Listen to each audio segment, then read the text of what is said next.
Vazhdohet bilanci i tërmetit tragjik që goditi Shqipërinë në 26 nëntor, numërohen 49 viktima në Durrës, Krujë dhe Laç, 900 të lënduar, vazhdojnë kërkimet në Gërmadha.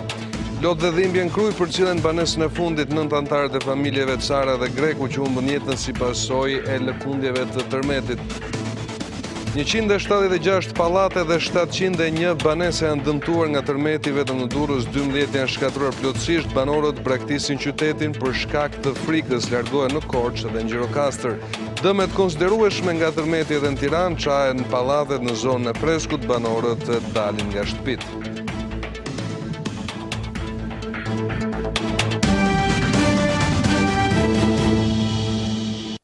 Shikues nderuar, ju përshëndes, do të jemi bashkë për këtë edicion informativ të orës 16, do të vjojmë me njerë me disa prej zhvillimeve kryesore. Vion të rritet bilanci i viktimave të tërmetit katastrofik që tronditi Shqipërinë mëngjesin e 26 nëntorit. Deri më tani numërohen 49 viktima, nga të cilët 25 janë në Durrës, 23 në Thuman dhe 1 në Kurbin.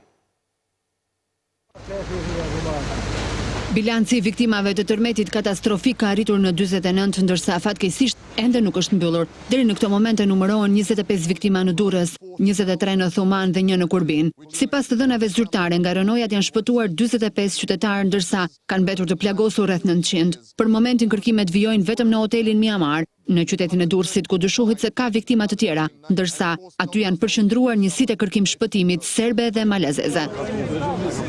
Në zona të tjera, puna është ndërprer pasi nuk ka denoncime për të humbur. Vëmendja më e madhe tashmë është përqendruar te kampet e emergjencës për të plotësuar me sendet e nevojshme qytetarët që kanë braktisur shtëpitë në të gjitha zonat e prekura nga tërmeti. Edhe gjatë natës së kaluar, edhe ditën e sotme kanë vijuar lëkundjet e tokës, por me intensitet të ndjeshëm më të ulët se tërmeti që krijoi fatkeqësinë. 23 persona kanë humbur jetën nga shembja e pallateve në Thuman mes lodhëve të mbijetuarit dhe miqt u kanë dhënë lam të mirën e fundit 9 anëtarëve të familjes Cara dhe Greku që nuk i mbijetuan dot tërmetit tragjik. Thumana dhe gjithë Shqipëria përcollën për në banesën e fundit, banorë të cilët nuk i shpëtuan dot tërmetit, 6 anëtarë të familjes Cara dhe 3 anëtarë të familjes Greku. Këto çadra janë vetmja hapësirë mbetur për zhvillimin e ceremonisë mortore, në një anë të rrugës të mbijetuarit e në anën tjetër ata që s'ja dolën dot. Lot, dhimbje dhe trishtim. Kjo ishte panorama që dhuroi Thumana këtë të premte. Vetëm disa minuta para se anëtarët e familjes Cara të përcilleshin për në banesën e fundit, kryefamiljari i tyre Albert Cara, i vetmi i mbijetuar i kësaj familje, u dërgua në Itali për mjekim më të specializuar. Stella, e fejuar e Almir Carës, do të prehet në Korçë ku është përcjell në banesën e fundit prej të afërmve të saj. Banorët e Thumanës, por jo vetëm, për një moment kanë harruar dëmtimin e banesave dhe u solidarizuan me dhimbjen e familjarëve të Carës dhe Grekut. Dhimbjes së familjarëve ju bashkuan në ceremoninë mortore edhe kryeministri Edi Rama, zëvendës kryeministri Erion Braçe dhe përfaqësues të tjerë të qeverisë. Me trëndafila në dorë, kreu i qeverisë ju bashkua kortezhit. Për të afërmit e familjes Cara, tani lutje drejtohen vetëm për kurimin e plot të Albert Carës, i cili fatkeqësisht nuk di ende asgjë për humbjen e njerëzve të tij më të dashur. Pas përfundimit të kërkimit në Thuman, ku humbën jetën plot 23 persona, tashmë janë shëmbur edhe 3 pallate. Shërbimi i kontrollit për çështjet e brendshme dhe ankesat në polici ka vënë pranga në orët e vona të mbrëmjes së njëjtës 2 efektiv policie të komisariatit të Rinasit edhe një punonjës të shërbimit zjarfikës, të cilët kanë përvetësuar ndihmat e destinuara për të dëmtuarit nga tërmeti. Po ashtu në pranga është vënë edhe një 25 vjeçare e cila ka përhapur panik përmes rrjetit social Facebook. 2 efektiva të policisë së Rinasit u arrestuan me dyshimet se kanë përvetësuar ndihma për të dëmtuarit nga tërmeti, së bashku me një punonjës të shërbimit zjarfikës. Ministria e Brendshme ka bërë me dije se 2 punonjësit e policisë, mes tyre shefi i rendit në Rinas dhe një punonjës në shërbimin zjarfikës, janë arrestuar dhe janë vënë në hetim për veprat penale të mashtrimit dhe shpërdorimit të detyrës. Hetimi ndaj tyre nisi pas publikimit në mediat e një videoje ku shfaqeshin pamjet e transportimit dhe përvecimit të një sësie të konsiderueshme pak ushqimore, të cilat do t'i dërgoheshin banorëve të prekur nga situata e tërmetit. Gjithashtu mësohet se janë proceduar në gjendje të lirë dy shtetëse me inicialet VZ dhe SHT, po veprën penale të mashtrimit të kryer në bashkëpunim. Ndërsa në Durrës policia ka arrestuar 25 vjeçaren Juliana Aliaj, e cila akuzohet për kryerjen e veprës penale për hapje informatave të rreme që ngjallin panik. Nga strukturat e detyrisë antiterrorit është konstatuar se 25 vjeçaria ka postuar në profilin e saj në rrjetin social Facebook shkrime me përmbajtje të rreme dhe jo të vërteta, duke kryer përhapje të panikut nëpërmjet efekteve të këtyre lajmeve. Në Durrës, autoritetet kanë vazhduar kërkimet për persona të mbetur nën rënoja pranë objektit Miramar. Aty ndodhet kolegja Fiorella Beleshi, e cila na ka njoftuar se specialistët malazez rekomanduan pezullimin e kërkimeve pas kontrolleve me qenë në gërmadhat e ndërtesës. Gjithsesi, më shumë detaje do të na i përcjellë kolegja Fiorella Beleshi se çfarë po ndodh. Fiorella, të përshëndes, çfarë vendimi është marrë përfundimisht? Përshëndetje qërë, është shumë të ju, ekipi malazez të beton të operacionit për tuba të në rënojën të Miramarës. Ato, sipas tyre, nuk ka tuba që nuk të tjetë poshtë rënoja, poshtë rënojën, por në tensionë në të shqiptare, ato që kanë situar të të përgjime që bashku me ato veteranët dhe në bashkëpunim me ato translete që pas malazet munduar në familjet e tyre të komunikuara si me shef të telezuar të kërkim dhe me mjete të tjera me kamera dhe me kamera termike, nuk kanë arritur të lokalizojnë të një trupë, ndërsa tani ka nisur operacioni me ekskavator për të hequr inertët, më pas për të vijuar më kërkimet të nëse nuk kanë arritur më herë të trupat e malazet të bashku me ato franceze dhe ziterane për të gjetur ndonjë trup të mundshëm apo ndonjë njeri të gjallë poshtë në tyre rënoja. Si shikoni nga pamjet, ekskavatorët në të netët dhe më pas bëhet një kërkim tjetër, i filluar dhe me qenë që janë të specializuar për kërkime nëse ka persona të tjerë. Pasi edhe një nga zonja që ishte me ekipin e ziterani, që me pyetëm se sa thellë mund të nuase një qena e sa deri në 5 metra forcë të vështirë në këtë situatë, pasi janë të gjitha energjët të bashkuara në njëri tjetrin dhe nuasja mund të hapë në plengim. E qartë, Fiorella, unë falenderoj për këtë lidhje direkte.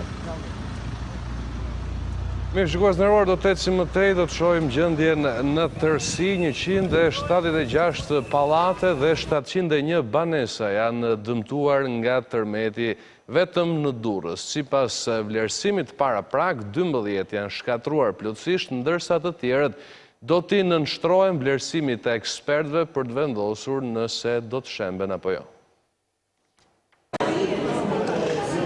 Ky është një nga pallatet e Durrësit të dëmtuar më rënd nga tërmeti 26 nëntorit. Në vlerësimin e parë është shpallur i pabanueshëm, por fjalën e fundit për gjendjen e tij do ta thonë ekspertët që të premten zbritën në terren. Aty banojnë mbi 200 familje, të cilët, siç tregojnë dhe këto pamje, thonë se kanë humbur gjithçka, por fatmirësisht shpëtuan jetën. Me fat që jemi gjallë.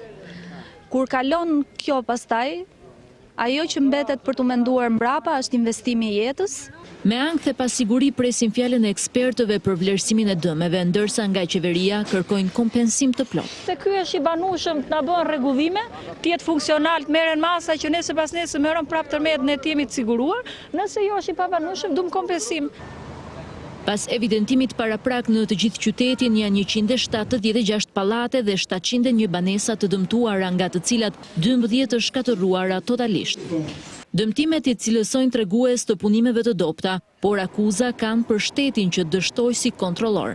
Duke qenë se shumica e tyre kanë dalë jashtë projekteve të marrjes lejeve.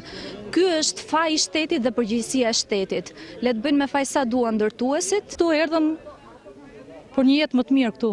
Edhe gjetëm një jetë më të keqe. Ekspertë huaj mësohet se ka nisur vlerësimin e objekteve për të vendosur se kush është i rrezikshëm dhe më pas do të shembet. Në Thuman, pas pasojave të rënda të tërmetit dhe shembjes së pallateve të dëmtuara, të cilat u klasifikuan të pabanueshme, gjendja vion të mbetet emergjente për ata banor të mbetur të pastre. Ne do të shkojmë me pamje direkte nga Thuman, aty ku ndodhet edhe kolegja Sonila Musaj. Sonila, të përshëndes, çfarë po ndodh në këto momente? Shëndetje Gjoj, unë jam zhvendosur në palatin të Skatësh në Thuman, në palatin, në gërmadhën, në rënojat e palatit, si që mund të shifni, gjithçka është e shkatëruar. Këtu shikon lodra fëmijësh, shikon këpuc fëmijësh. Operatori jon Alban Gjokaxhi mund të fokusoj teksa në këto rënoja gjithçka duket se tërmeti i së martës ka shkatëruar, siç mund ta shihni edhe nga planet. Këtu kemi disa fotografi, janë dy vajza të vogla.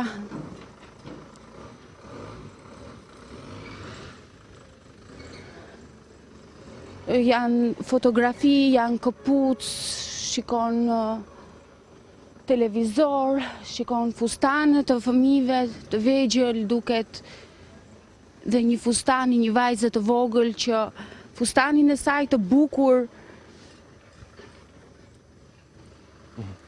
ja shkatërroi tërmeti së martës. Në padyshim pamje dramatike që vijnë nga ajo që ka mbetur.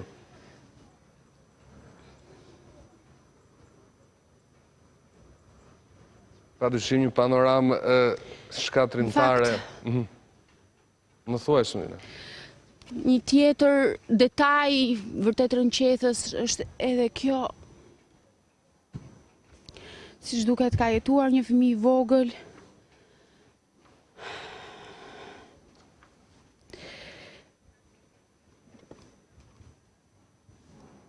Planet flasin vetë.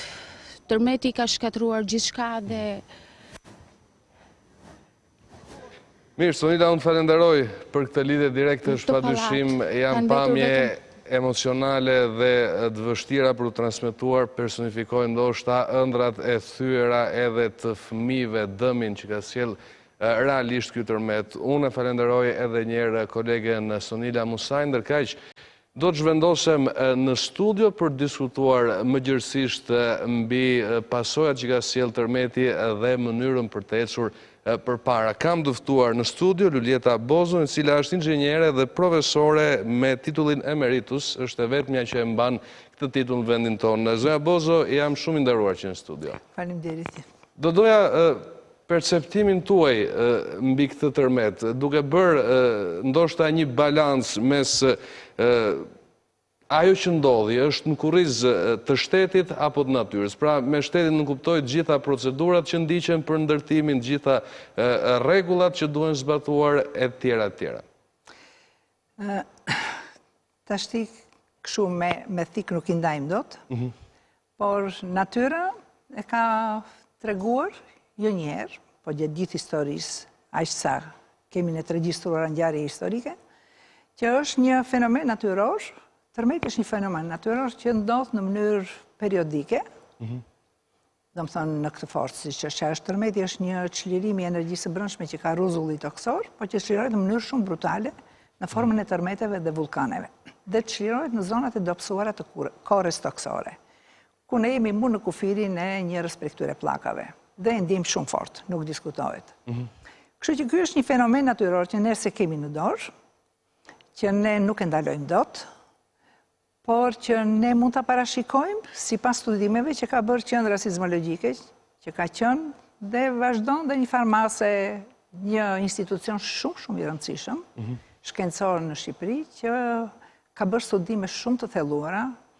Ne parashikojmë impaktin, apo jo? Po, jo, Qendra Sismologjike parashikon, do më thënë, ka për detyrë të përcaktoj cilat janë zonat ku kemi intensitet të lartë sismik dhe ka përpiluar hartën sismike të Shqipërisë, shumë vite përpara, Pra jo kohën dhe intensitetin e tërmetit, që mos krijojnë konfuzion. Jo, harta sismike jep intensitetin e tërmetit. Dhe intensiteti matet me dy shkallë. Me shkallën Mercalli që mat fuqinë e tërmetit me dëmët që pëson struktura, dhe shkalla Richter që mat energjinë që çlirohet në vatër, do të thonë nga ky çlirim, sa energji çlirohet në vatër, që mund ndodhet në rastin tonë në Shqipëri, ne kemi vatrat shumë afër sipërfaqes. Do të thënë kemi tërmete të cekët, nuk i kemi tërmete të thellë siç janë në Peru, në Kili, që shkojnë të çlirime në thellësi 250 km nga sipërfaqja.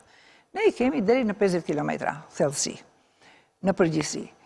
Këtë e ka detyrë qendra sismologjike. Pra, cektia nuk na favorizon apo jo? Jo, sa më i cekët është dhe po u çliroj energji e madhe, aq më shkatrimtar është, nuk diskutohet. Të dytën që ka qendra sismologjike në bashkëpunim me gjithë specialistët më të mirë të ndërtimit, që kanë qenë në institutet e projektimit dhe në universitetet teknike, një universitet ka qenë atëherë para 90-s, kanë përpiluar hartat, përveç kësaj hartës së përgjithshme, hartat e mikrozonimit sismik, që janë shumë të detajuara, që t'japin sa është nxitimi i lëkundjeve në sipërfaqe, që t'japin për sa kohë zgjat kjo dridhje shumë e fortë, ky vibrim shumë i fortë nga tërmeti, që quhet perioda predominuese, që t'japin zonat që janë shumë të rrezikshme dhe ku nuk duhen ndërtuar, që t'japin zonat që mund të rrëshqasin. Ç'ka ndodhur me këto studime? Këto studimet janë shumë të plota dhe nuk e di ku janë futur, në çfarë kanë pasur zyrat e urbanistikës të gjitha rrethave. E pari që është bërë për Durrësin, se ka qenë gjithmonë Durrësi ka qenë më problematiku nga të gjithë qytetet në Shqipëri, sepse e para ndodhet në kufirin në ndarjes, do të thënë është një çarje tektonike shumë e madhe që fillon që nga Mali i Zi dhe përfundon në Greqi, në gjithë bregdetin Adriatiko-Jonian. Dhe Durrësi historikisht është groposur 3 herë, do të thonë është qyteti që e ka ndjerë më shumë mbi kurisk këtë problemin e tërmeteve. Prandaj dhe filloi me Durrësin. Dhe në këtë studim të mikrozonimit sismik ishte e shkruar e bardha mbi të zezën, ose e zeza mbi të bardhën, që në Kënet absolutisht nuk duhet ndërtuar, dhe në plazhin e Durrësit nuk duhet ndërtuar se janë dhera shumë problematik, të cilët shfaqin deformime shumë të mëdha, mund të prishin komplet strukturën e tyre, mund të kthehen nga një mas dheu të kthehen në një mas llumi, të lëngëzohen. Pra këto studime që ta kuptojmë drejt, që janë humbur, e kanë sugjeruar... Nuk janë humbur, janë ato, po ku i kanë futur, t'i gjejnë, se ato nuk humbasin kurrë, se janë studime që janë me vlerë shumë të madhe kombëtare, se nuk është bërë vetëm për Durrësin, është bërë për Shkodrën, është bërë për Vlorën, për Sarandën, për Tiranën, për të gjithë janë bërë. Për shembull, një kështu të vogël, Tirana në hartën sismike të Shqipërisë, të përgjithshme, rezulton 7 ballë me intensitetin me Mercallin. Në mikrozonimin sismik, ne kemi zonë që është 8 ballë, shumë e rrezikshme, që është zonë e kombinatit, dhe kemi dhe zonat që janë shumë të mëdha, janë më pak se 7 ballë, 6.5 që është Tirana e Kuqe, që thuhet Tirana qendra e Tiranës. Kështu që hartat e mikrozonimit sismik... Pra ishtë potencial i rënjes të tërmet deri në atë shkallë? Po, pra tregon sa është fuqia, sepse ka një gjë që duhet ta dinë njerëzit. Çlirohet energjia, ama vibrimet e tokës janë të ndryshme sipas llojit të depozitimit. Për shembull, po ti jesh në një kodër, vibrimet ndjen shumë pak. Ama po ti jesh në një grop të mbushur me materiale shumë të shkrifta dhe torfa dhe lëndë organike, vibrimet ndjen shumë të fuqishme. Pra, shpejtësia e përhapjes së valve varet nga mjedisi ku kalon. Dhe në këto mjedise që janë shumë të dobta, do të thonë terrene shumë të dobta, këtu futet në punë gjeologjia dhe ne bëjmë ndërtime pa u bazuar e para në studimet sismike në këto, të mikrozonimit që ekzistojnë. Merri ato dhe zbatoj. Pa bërë studim të thelluar gjeologjik. Pa bërë gjeologji fare, ngrënë ndërtesën, si e ngrënë ndërtesën, ti se di që shtrihet poshtë sipërfaqes së tokës, pa bërë studim gjeologjik. Pa marrë në konsiderat kush do ta bëj projektin. Se përpara projektet para 90-s i bënin vetëm institutet e projektimit, që ishin më të mirë, specialistë më të mirë. Sot kush nuk po bën projekt. Të gjithë bëjnë projekte. Më përpara projektet bëheshin institut dhe kalonin 500 filtra. Po tani ka filtra? Ç'filtra ka tash? Tash s'ka projekte, ti të kërkosh për shembull, do bëj tash evidentimi i masave, do të thonë i dëmtimeve? Do të shikosh që u çan një kolon, është çan një tra, është çan një muratur, ku është projekti? Ti do të shikosh një projektin, a është bërë projekti sakt njerë? Që ka pësuar sepse dëmtimi ka shumë shkaqe. dhe ti mund të evidentosh dëmtimin, po nuk gjete kush ka qenë shkaku kryesor, ka të ke evidentuar. Pra rrezikon të bësh njëtin gabim Të prapë. bësh prapë dhe njëtin gabim. Planimetrit edhe projektet mund të ishin një ndihmë shtesë edhe në procesin e nxjerrjes së personave të bllokuar? Patjetër, në qoftë se ekzistojnë, pra duhet të jetë një qendër, siç ka qenë më përpara arkivi qendror i ndërtimit, atje depozitoheshin të gjitha projektet e objekteve që projektoheshin në Shqipëri, nga institutet. Një kopje do futesh në arshiv. Edhe sot të shkoni i gjeni të gjitha objektet e projektura, industriale, civile, ku diun shoqërore e tjerë, të gjitha projektet i keni atje. Ato që kanë qenë të arshivura para 90-s. Pas 90-s... Mund të themi që institucionet kanë treguar një forcë më të madhe se në ditët e sotme. Atëre, patjetër, kishte shumë rregull. Në ndërtimi ishte fusha më e disiplinuar me rregulla, se kishte projektim, domethënë kushte teknike që janë ligji. Kush teknik projektimi, kush teknik zbatimi, kush teknik të marrjes në dorëzim të objektit. Sot hyn njerëzit me gjithë ato lekë që kanë harxuar, se nuk kushtojnë pak lekë shtëpiat që kanë blerë. Është djersë e tyre dhe djersë e fëmijëve që kanë punuar në emigracion. Dhe futen në shtëpi që nuk është kolauduar. Ku futesh ti? Si futesh pa pasur një siguri që kjo shtëpi është në rregull, nga të gjitha pikpamjet. Po që ta bëhet ai kolaudimi, duhet të kesh projektin, patjetër, duhet të shikosh si është zbatuar ky projekti, duhet të kesh gjithë analizat që shoqërojnë cilësinë e lëndëve që janë përdorur në këtë projekt. Çfarë cilësie betoni ka qenë, çfarë cilësie çeliku. Duhet bësh sondazh të shikosh, a është vendosur vërtet e njëjta sesi kur se bën vaki jo rrallë, që vendos për vendosjen e hekurit jo inxhinieri, po investitori, se do që të kursejt, po nuk kursejt, ndërtimi është profesion, dhe nuk mund të bëj profesion e ndërtimit çdo njeri i cili s'ka as përgatitjen as njohurinë e nevojshme. Kështu që këtu kemi dy, domethënë kanë qenë dy defektet që do ishin shumë të vogla këto dëmtimet, në qoftë se do ishin zbatuar dy gjëra nga të gjitha qeveritë pas 90-s. Pas 90-s të gjitha. Pa përjashtim nuk kam ngjyra politike fare. Ky është një problem jetik që siguron jetën e njerëzve. E para është që në gjitha studimet që i kishin dispozicion, ti shfrytëzonin dhe thoshe këtu nuk të lejoj, ti mund të lëvizësh nga veriu në jug, nga të duash, por në këtë zonë nuk të lejoj të ndërtosh. Pik mbaroj, nuk të lejoj. Dhe e ka fuqin shtetit të mos e lejoj të ndërtoj, po i ka dhënë leje. Edhe në Kënet, edhe në plazh të ndërtoj. Gabimi i parë. Ky është gabimi i parë. Gabimi i dytë është që nuk mund të ndërtoj, të projektoj dhe të zbatoj projektet një që nuk është profesionist. Kështu që këtu duhesh organizuar në mënyrë të tillë që të kishte një kontroll shumë të madh në dhënien e licenzave, sepse diplomën e inxhinierit të ndërtimit mund ta marrin, kanë marrë, e dim neve. Edhe para se të bësh kjo reformën në arsimin e lartë, sa universitete ishin që i shisnin diplomat të ishin e problem dhe quheshin inxhinier ndërtimi dhe paguajt sa para merr edhe licencën, por aftësitë profesionale të inxhinierit që të mund të bëj punën e projektuesit e kanë vetëm profesionistët. Dhe është urdhri i inxhinierit ai që duhet ta bëj këtë gjë. Ne kemi vite, kemi 2-3 vjet që e kemi bërë gati me dokumentacion, me të gjitha që të krijohet, të ngrihet ky urdhër i inxhinierit, i cili sipas cilësive që ka secili inxhinieri thotë, po ti je i aftë të projektosh dhe ti ta marrësh licencën për projektim. Ti si je i aftë të projektosh, ti je i aftë të zbatosh, merr licencën për zbatim. Pra kjo është e dyta që e ka përsëri në dorë, e ka shteti, sepse licencat nuk i jep individi, i jep shteti, po duhet japi rrugën atyre institucioneve, si që janë reguluar gjithë profesionet e tjera, dhe infermeria, dhe mjekësia. Është urdhri mjekut, është urdhri infermierit. Kështu duhet jetë edhe urdhri i inxhinierit, i cili do të gjykojë se kush është i aftë të bëjë këto gjëra. Dhe e treta, në qoftë se më lejoni, treta është që neve nuk e dim, nuk ka kontroll se si realizojnë këto ndërtimet. Fare, nuk ka asnjë lloj kontrolli, absolutisht.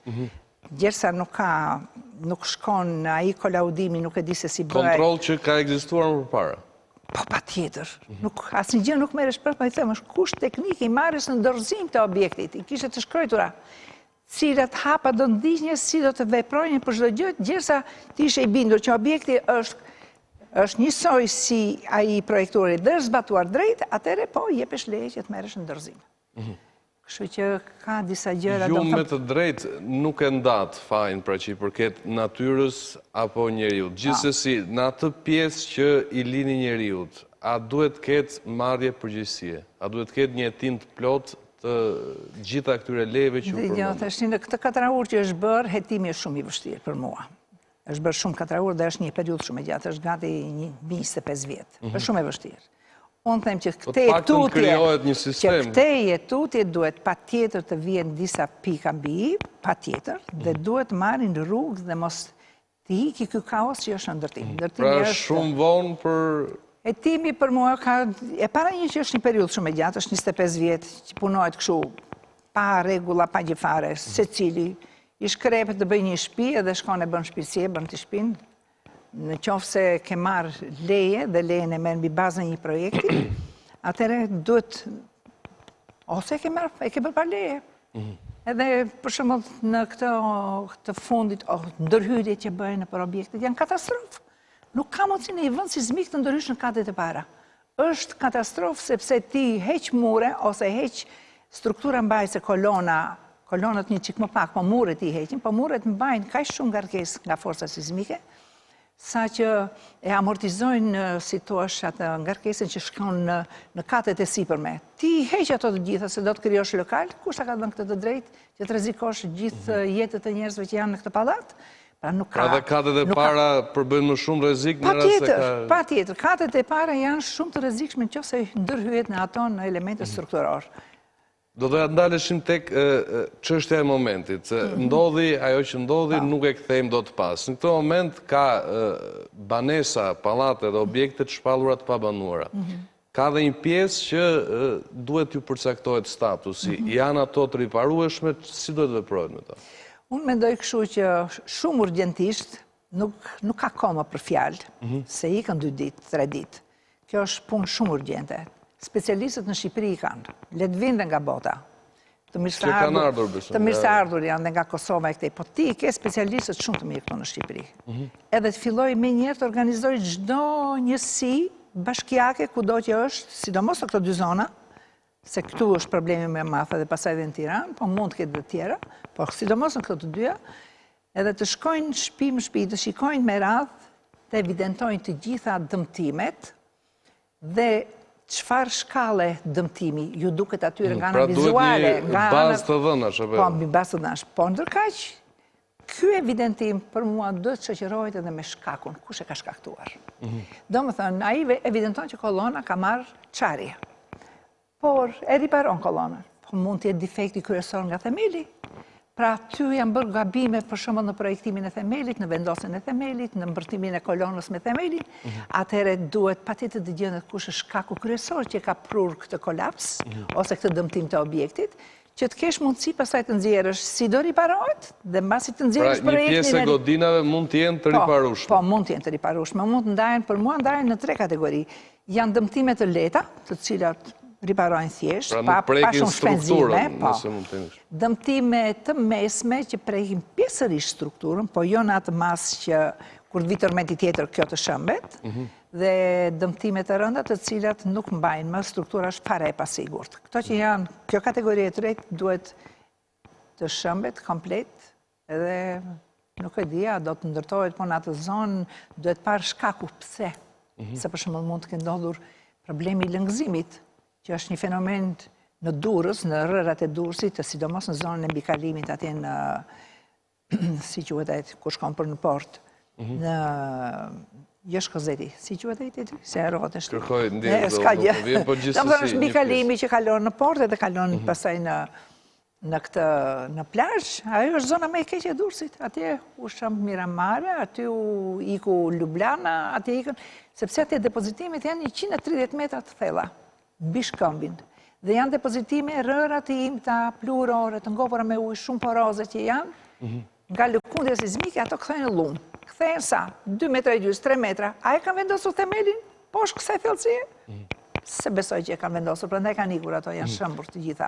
Te kalimi i këtij procesi është e sigurt që do të kërkojë shumë kohë edhe shumë para. A mund të kemi një shifër të parafërt, një përllogaritje, beson se do të jetë një punë e vështirë? Shumë kohë nuk kërkon.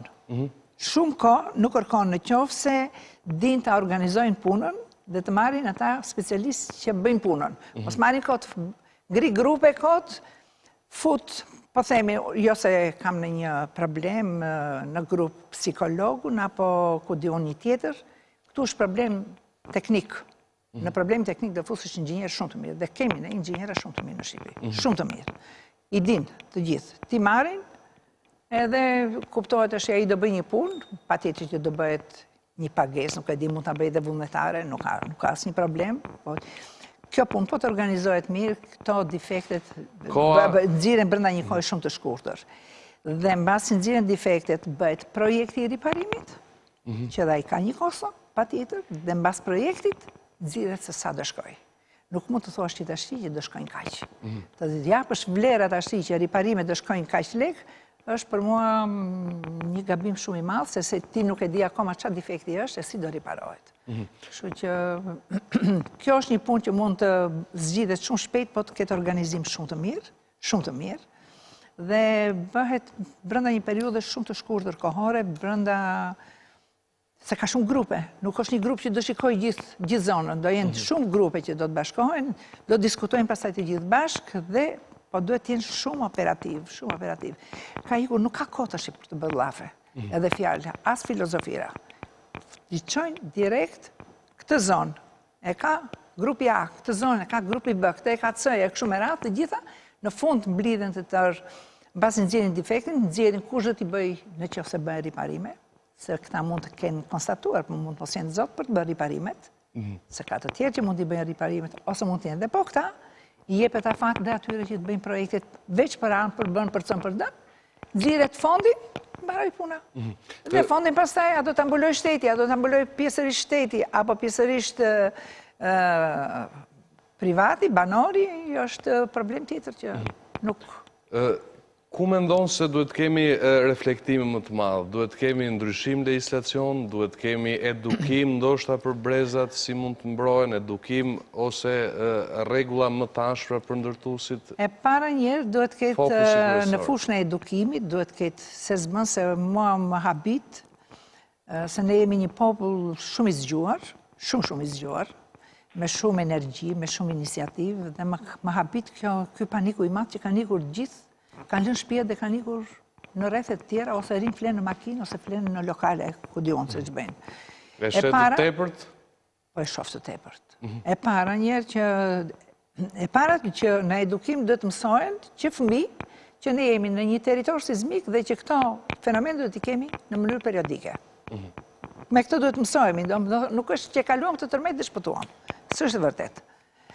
E para. E dyta duhet të mësohen që të marrin atë minimumin që kur bie tërmeti, do më thënë goditja e parë, nuk duhet lëvizur nga shtëpia, do më thënë ca gjëra fare elementare, sepse lëvizin vrapojnë në përshkallë, është gjithë pallati që vrapojnë në përshkallë, keqja më e madhe që futen dhe në ashensor që nuk lejohet kur ka lëkundje sismike, se mund të bllokohesh edhe mbetesh atje brenda. Kështu që vrapojnë në përshkallë dhe rrukullisë njëri si për tjetrit thyen këmbë kokë vetëm nga paniku.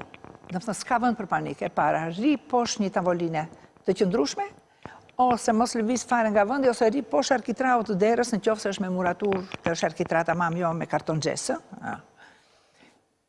Sekondë, se aq është, disa sekonda është ajo. Mbas atyre disa sekondave, dirë që andej ku je futur poshtë tavolinës dhe shiko, ke çarje të mureve, ke çarje të kolonave. Hidhi një sy, shpejt shtëpis, mos shiko çfarë marran qelçurinat e tjera. Zbrit dil për jashta, nga shkallët. Dhe në qoftë se ty të duken që ka, këtu duhet edukimi, që çfarë janë ato defekte që shifen me sy nga një që nuk është profesionist, po që e kupton që i përbëjnë në rrezik. Për shembull, në qoftë se është godin me muratur dhe ka çarjen diagonale 45 gradë, është e rrezikshme. Në qoftë se ka me kolona dhe metrar, dhe aty ku bashkohet kolona me metraun ka çarje, ose në katin e parë ka marrë shumë fisura, do më thënë çarje kolona, ajo është e rrezikshme. Atëherë, mos u fut brenda pa ardhur specialistit të thotë që mund të hysh apo mos hysh. Pra mos rreziko kokën se jeta është e para, po s'ke jetën s'bën dot asnjë gjë. Kështu që... Pra, gabim është dhe të shkosh të marrësh objekte me vlerë, ose ka ndodhur Po të është vërtet të dhëmë se i ke bërë me djerë, se me ashtu, po mbi jetën nuk ka asnjë gjë.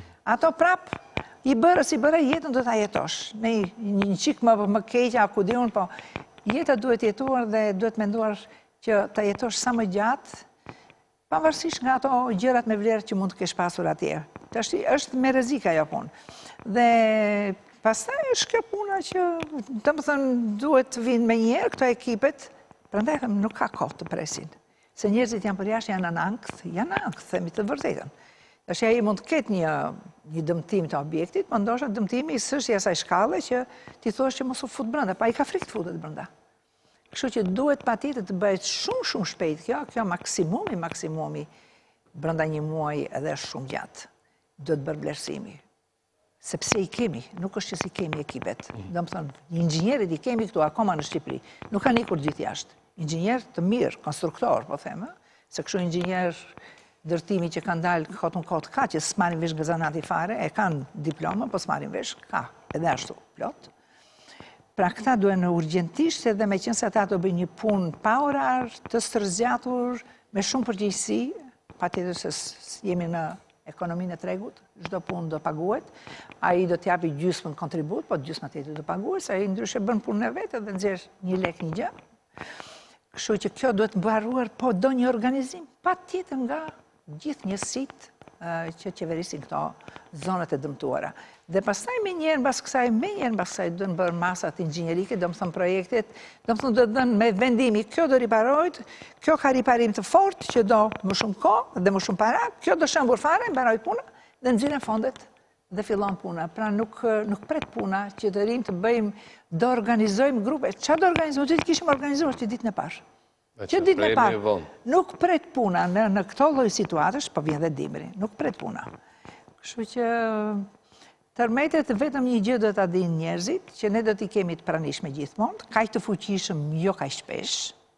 Nga studime që ka bërë Qendra Sismologjike e Shqipërisë, ishte parashikuar që periudha e tërmeteve të këtill, të kësaj natyre, të kësaj force do të ishin një herë në 35-40 vjet, dhe fiks në 40 vjet jemi, 79, 2019 jemi fiks. Po ka 5 vjet që ka filluar të lëvizë gjithë zona, se jemi në një zonë të gjithë, që ka filluar në Itali, në Spanjë, në Francë, Greqi, Turqi, edhe neve, këtu jemi. Kështu që kjo dihet që këtu kanë banuar të parët tanë, këtu banojmë ne, këtu do banojmë dhe brezet e ardhshëm. Puna është të dimë të marrim masa që të mbrojmë nga ky fenomen, nuk mund t'i dalim kundra natyrës.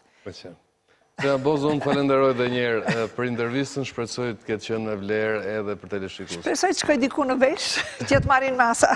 Shumë falenderoj. Falenderoj dhe juve. Mirë, do të shohim dhe një tjetër zhvillim në ecjet edicionit informativ, do të flasim për një problem që ecejkëm edhe me zonjën Bozo, është pikërisht ikja masive, një gjë e tillë ka ndodhur edhe në qytetin e Durrësit.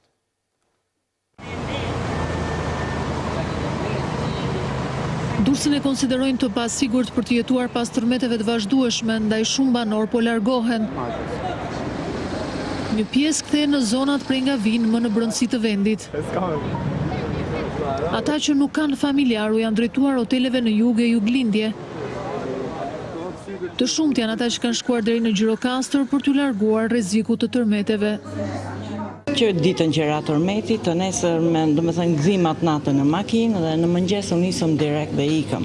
U ikëm se na u traumatizuan kalamajt edhe nuk qëndronim dot më. Ndërkohë morën vesh që pallatit i është vendosur një shirit që nuk mund të hymë, të paktën të merrnim edhe gjëra që mund të kemi në një pasaport, në një gjë që mund të largohemi.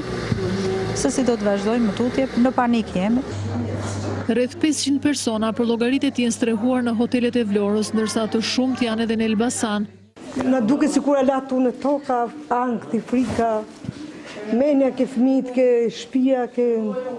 Njëti fenomen vjetre edhe në Tiranë. Kryeqytetasit kryesisht janë drejtuar Korçës e Pogradecit, veç pasigurisë për shkak të tërmeteve, thonë se janë larguar nga shtëpitë për të qetësuar fëmijët. Nuk është se pat me shumë letë, as me ndajt atje ku ishim, as më ardhë këtu, me gjatë të milon optimizëm njerëzve dhe vetit që të ndryshojmë diçka. Në Korçë se këtu kemi njerëzit, s'kemi ku të shkojmë tjetër.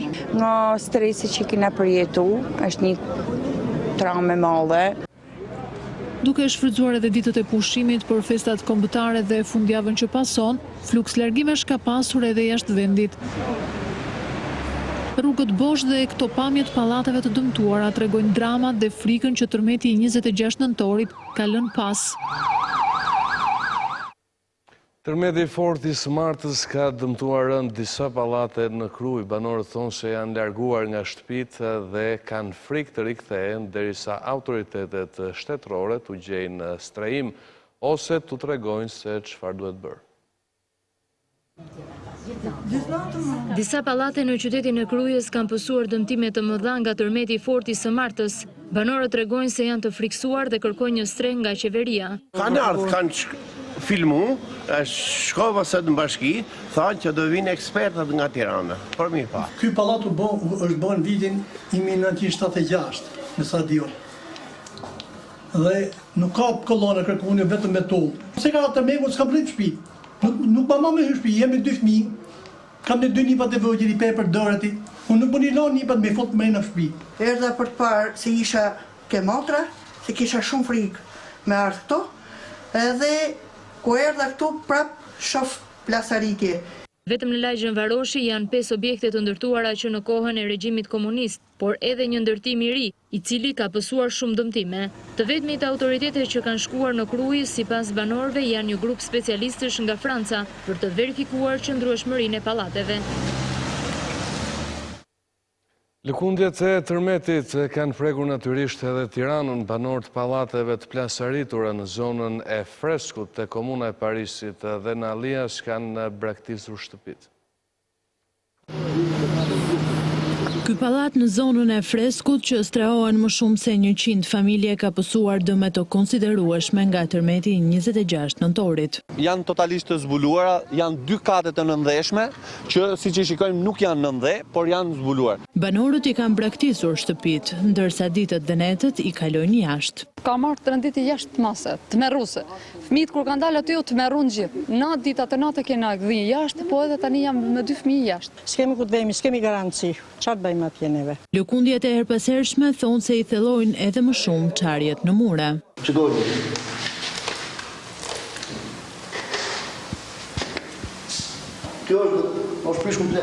Por nuk janë vetëm pallatet e rrezikuara. Edhe kjo shtëpi private ka pësuar dëme në strukturën mbajtëse, ndërsa situata përkeqësohet edhe më shumë nga mungesa e rrugës. Nga autoritetet kërkojnë vetëm një përgjigje. Ne kërkojmë që të vinë me njëherë të shikojnë se ky është komplet skandal. Të autoritetet vetëm fjalë, domethënë kanë ardhur mos u shqetësoni, nuk ka asgjë, nuk keni, domethënë nuk është ndonjë gjë serioze, absolutisht asnjë lloj dokumenti deri në këtë moment që flasim. Megjithatë në Tiranë ka individ që nuk e kuptojnë rrezikun dhe ndonë se autoritetet e kanë shpallur të pabanueshëm këtë pallat në zonën e Alliasit, banorët sërish futen brenda. Këtu nuk ka pallat i pabanueshëm, këtu banojnë gjithë, këtu kemi flet mbrëmnë banesës tonë. A nuk keni frikë? Jo, pse të kemi frikë, ne s'ka ndonjë krisë në gjë kjo. Kam edhe fëmijë biles të flet gjumën në shtëpisë. Lëkundjet e tokës së 26 nëntorit shkaktuan dëme të mëdha në njerëz dhe në objekte banimi në zonat e Durrësit, Thumanës dhe në kryeqytet.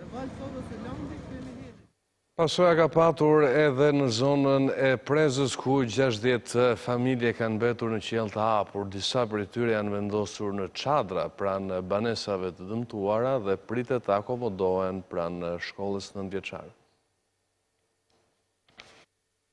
Tërmeti 26 nëntorit ka lënë pasoja dhe në zonën e Prezës, ku rreth 60 shtëpi janë kthyer të pabanueshme, ndërsa qytetarët shprehen se janë të friksuar për të kthyer pikërisht në këto banesa. Dëme të shumta janë regjistruar në banesën e familjes Xhaferi pranë kalas së Prezës, ku muret dhe tavanët kanë rënë në dysheme dhe mbiorën ditë shtëpiake. 8 anëtarët e familjes 3 ditët e fundit i kanë kaluar në këtë çadër në pritje për t'u akomoduar diku tjetër. Jo, vetëm këtu, se në sollën çadrën, s'kemi ku të shkojmë. Ratë parë që qishë se në rujti zotë gjithë. Dëme të konsiderueshme duke i kthyer banesat të pabanueshme janë shkaktuar në të paktën 60 banesa. S'kam këtë të shkojmë, unë kam frejk me hy, ka dalë djali, o bo djali 25 vjeç, o bo djali me hije, të një të fjetë për jashtë të neta. Unë nuk kam siguri me hy për zotin. Ja i pat teglët vetë, mrapa kanogët o qa muri. Përfaqësuesi i njësisë administrative Selim Kamberi thekson se të dëmtuarit do të strehohen pranë shkollës së fshatit. do vinë nga një shoqat arabe, rreth 40 shtretër, me badanie, të cilët do akomodohen tu, ke shkolla e Prezës, që do jetë dhe qendra e grumbullimit qoftë edhe të ndihmave, por edhe disa klasat do të adaptohen për qëndrimin e njerëzve të atyre që janë pastre. Së bashku me banesat është dëmtuar edhe kulla e sahatit në kalan e Prezës. Gur kanë rënë gjatë tërmetit duke shkatruar muret e saj shekullore. Lëkundjet sismike në Shqipëri po shkojnë drejt qetësimit. Sismiologu Edmond Nushi thekson se pavarësisht përsëritjeve, lëkundjet kanë qenë me magnitudë më të ulët. Ndërkohë, Ministrja e Mbrojtjes Olta Xhaçka i bëri thirrje banorëve që u është dëmtuar banesa të mos qëndrojnë deri në momentin që do të bëhet vlerësimi. Aktiviteti sismik në vend po shkon drejt qetësimit. Sismiologu Edmond Nushi thekson se në vend janë regjistruar mbi 1000 pas lëkundje që prej datës 26 nëntor, por magnituda e tyre ka ardhur në ulje. Zona ku zhvillohet aktiviteti sismik është shumë afër në Tiranës, shumë pranë Tiranës, kështu që është këto ngjarje, domethënë kur kalon një far pragu, këto ndihen nga qytetarët, nga njerëzit, dhe përjedhoj ata friksohen, është krejt e natyrshme. Por në tërësi aktiviteti është drejt një relaksimi. Pra edhe magnitudat që përvijojnë tani janë gjithmonë më të ulta. Ndërkohë, Ministrja e Mbrojtjes Olta Xhaçka u bëri thirrje banorëve që i kanë banesat e dëmtuara që të mos qëndrojnë deri në momentin që do të bëhet vlerësimi.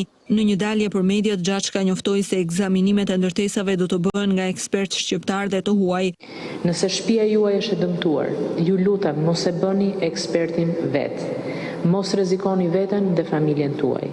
Largohuni drejt strukturave akomoduese, janë shumë të tilla që janë në dispozicion, janë qindra shtretër në hotelet më të mira të zonës të Durrësit, të Tiranës, të Shëngjinit, të Lezhës dhe jo vetëm. Sipas ministres, në total nga vlerësimet paraprake në terren janë mbi 4000 banorë që e kanë të pamundur të rikthehen në shtëpitë e tyre. Nga sot, qeveria ka shpallur gjendjen e jashtëzakonshme edhe në Laç në mbledhjen e qeverisë. Në mëngjes, kreu i kabinetit, Zoti Rama, bëri një bilans të donacioneve, nga ku tha se prej sot asnjë dëmtuar nga tërmeti nuk do të jetojë më në çadër, por do të akomodohet në hotele. Ndërsa mbledhja e fondeve po shkon deri në 10 milion euro për të prekurit nga tërmeti, qeveria shqiptare premton se brenda vitit 2020, secili nga të prekurit do të ketë një banesë të re dhe shumë herë më të fortë. Siç ka bërë këto ditë, në orën 7, Edi Rama mblodhi qeverinë për të garantuar banorët e prekur nga kjo fatkeqësi. Brenda vitit 2020 nuk duhet të ketë asnjë diskutim më për asnjë person që ka humbur shtëpinë nga tërmeti. Duhet të jenë gjithë në kushte më të mira se që ishin përpara tërmetit. Po kështu nga sot, asnjë prej banorëve të prekur nuk do të jetë në çadër, por i akomoduar në hotele. Ne banorët e zonave urbane do të jemi shumë të prerë. Do të marrim të gjitha nevojat e tyre, po të jemi të prerë. Është e mirëkuptueshme koha e traumës, por duhet të jetë plotësisht e mirëkuptueshme dhe koha për të marrë vendime. Pa e fshehur se është në një linjë me kryetarin e opozitës, Edi Rama pranoi që edhe qytetarët e Laçit do të trajtohen me programin e gjendjes së jashtëzakonshme. Duke mirëkuptuar plotësisht edhe opinionin e kryetarit të opozitës dje që Laçi përfshihet në këtë perimetër, them që na përputhen shqetësimet, por në këtë rast na përputhen edhe idet. Për vlerësimin e dëmeve pritet që nga e premtja e në vijim të mbërrinë ekspertë huaj. Sot vijnë ekipet e para të inspektorëve teknik për të bërë një analizë dëmesh së bashku me ekspertët tanë. Edhe pse çadrat do të hiqen dhe qytetarët do të akomodohen në hotele, kryeministri Rama tha se përjashtim do të ketë vetëm në ato raste kur në zonat rurale qytetarët do duhet që të vazhdojnë aktivitetin bujqësor dhe blegtoral. Ndërkaq, kryeministri i Kosovës Haradinaj bashkë me presidentin Meta takuan në Durrës qytetarët e prekur nga tërmeti. Në këtë qytet ishte gjithashtu edhe kryeministri i zgjedhur Albin Kurti. Kryeministri në detyrë i Kosovës Ramush Haradinaj, i shoqëruar nga presidenti Ilir Meta, kanë qenë në zonat e prekura nga tërmeti në Durrës dhe kanë parë nga afër situatën në kampin e emergjencës të ngritur në stadium. Haradinaj tha se qeveria e Kosovës është krahas Shqipërisë në këtë gjendje të vështirë, ndërsa garantoi se mbështetja do të vazhdojë. Jemi përmidhon për kajet ma teme, pra gjithve të angazhuar për ballimin e gjendjes, ne bashkëndijemi me familjet, bashkëndijemi për viktimat, bashkëndijemi me gjitha ato vështirësi që i ka Shqipëria, bashkombësit tanë, do të vazhdojmë me qenë bashkë. Kreu i shtetit shqiptar Ilir Meta falenderoi qeverinë e Kosovës për mbështetjen, ndërsa tha se solidariteti i treguar e ka bërë më të lehtë përballimin e kësaj situate. Ky solidaritet e ka bërë më të lehtë përballimin e këtyre pasojave të kësaj dhimbje. Në Durrës ishte edhe kryeministri i ardhshëm i Kosovës Albin Kurti, tha se dy qeverit duhet të angazhohen që të lehtësojnë jetën e qytetarëve të prekur. Do duhej që institucionet, qeverit ta organizojnë sa më mirë këtë gjë. Besoj që nuk duhet të bie përkushtimi, sepse mund të duket që ka rënë rreziku, meqense se njerëzit duhet vazhdojnë të jetojnë e të punojnë. Në Durrës, krah kryeministrit Haradinaj dhe presidentit Meta ishte edhe ministri i bujqësisë Blendi Çuçi, i cili tha se ekspertët kosovar do të jenë krahas Shqipërisë edhe në fazën e dytë, atë të rivlerësimeve të dëmeve. Si i ngarkuar i posaçëm ministër fuqiplot për administrimin e krizës, prezenca e trupave të Kosovës do vazhdoj me inxhinierë edhe për fazën e dytë. Kemi rënë dakord që t'i bashkohen grupeve tona të vlerësimit si një nga momentet më të rëndësishëm të periudhës post tërmetit. Të ndjekim tani dhe parashikimin e motit. Përshëndetje të dashur teleshikues të Radio Televizionit Ora. Ju ftoj të